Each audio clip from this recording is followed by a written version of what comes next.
Hey, what's up YouTube? It's Take here, and welcome to episode 1 of How to Play Drop Zone.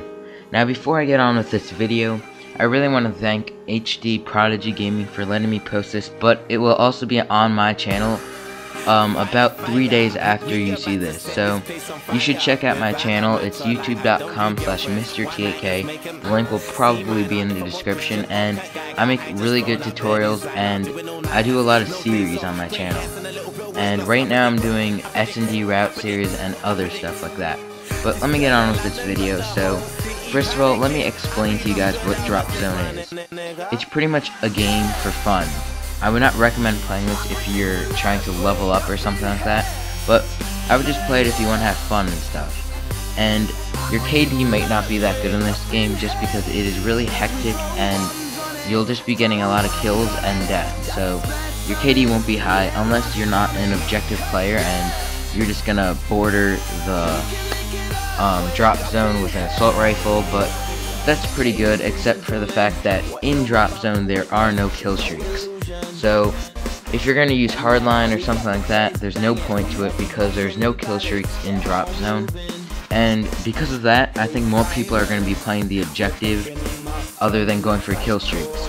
Because when you do play the objective, care packages fall down and you can get them. And that's the only way possible you can get kill streaks in this game. Now, the perks I would recommend using if you're going to be playing this game are Blind Eye, just because there are a lot of air support and stuff like that since people are getting care packages so much in this game. And for your second perk, I would recommend using Blast Shield, because a lot of people are going to be throwing nades, stuns, and stuff like that on the drop zone. And finally, Sitrep Pro. Now, Sitrep Pro will lead into a bigger topic in this video, and that is people, the care packages on the other team, they could be fake, and a lot of people on your team will fall for it. And I've only played 2 games of Drop Zone so far, and I've already seen so many multi-kills with those fake care packages, so I would also recommend playing with a party so you guys are smart enough to not get every single care package you see on the other team. And I might not even go for care packages on the other team if you're not using Sitrep, because it's just too risky. So Sitrep Pro is probably a must just because all the other third perks aren't really that important in this game mode, but there are so many care packages, so it is really important if you know it's real or not. Now, instead of using Blast Shields, you can also use Assassins since there's going to be a lot of UAVs and stuff like that. Kill streaks don't matter, so it doesn't matter what you have on there for your class. And then for your death streak, I would recommend having Martyrdom, because if you do happen to die 4 times in a row and you get on the drop zone and die again, your nade might get a couple of kills. Now for your equipment, I would recommend using a Semtex or frag grenade, whatever you prefer more. I would use a Semtex, but it is up to you. And then for your special grenade, I would use an EMP grenade since there are a lot of sentry guns, and even though you have Blind Eye and Assassin you might have, it's still helpful towards the team. Now for your main gun, you want to use a submachine gun if you're an objective player, and that is because people are going to be running everywhere. You might also want to use a shotgun, but I'm just more into SMGs.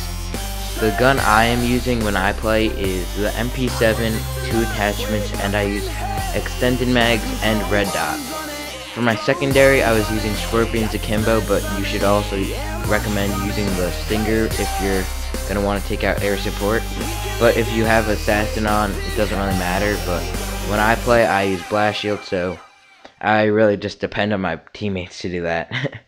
Alright, so that is one class you can use. You can also use a Riot Shield if you want to, but I would just stick with a real gun so you can get more XP.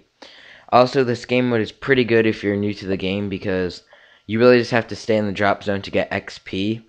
And if you're going for kills, I wouldn't recommend playing this because if you have the most kills in the lobby, you can be in last place if you haven't been on the drop zone, because the drop zone is really how you're going to get all your kills during this game mode. Now, there are going to be new game modes like this, and I think because Robert Bowling has announced that, like, this is considered just a fun game mode for fun. It's not meant to be competitive or anything like that. And if you haven't noticed, it is already in your private match game modes, and it's been there since the first day of MW3. Alright, so that is pretty much it for this first episode, but get ready for the next one because it will be up within the next 2 days. So thank you HD Prodigy Gaming again, and I am out.